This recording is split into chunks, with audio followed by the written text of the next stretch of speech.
चिड़िया और कौवे की बरसाती कहानी। रात भीग चुकी थी, बादल घिर रहे थे और बिजली चमक रही थी। वहाँ एक चिड़िया का घर था जो एक पेड़ के ऊपर बना हुआ था। उसका नाम चिड़पी था। उसके घर के पास ही एक कौवे का घर भी था। कौवे का नाम किकी था। ये दोनों दोस्त हैं, लेकिन इनके घर अलग अलग हैं। चिड़पी और किकी बारिश में अपने घरों में बैठे थे। तभी अचानक आसमान से तेज बारिश होने लगी। हवा के झोंके से पेड़ की शाखा हिलने लगी। बारिश के कारण चिड़पी अपने घर में छिप गई, लेकिन किकी ने अपने घर की ओर देखा और सोचा, मैंने अपना घर बर्बाद कर दिया होगा।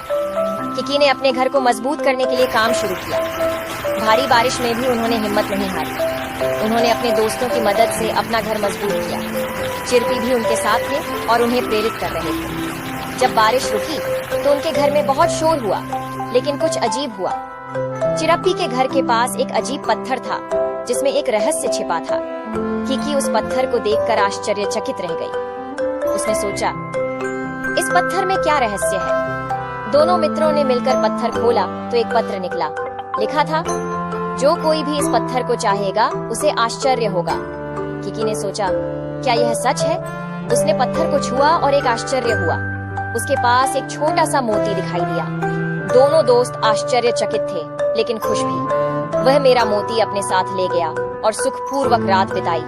सुबह हुई और दोनों ने अपने अपने घर की ओर देखा। वहाँ कुछ अलग था। चिड़पी का घर चमक रहा था और किकी का भी। दोनों ने एक दूसरे की ओर देखा और मुस्कुराए। उनकी दोस्ती और साथ मिलकर काम करने की शक्ति ने उनके परिवारों और उनके रिश्तों को मजबूत बनाया।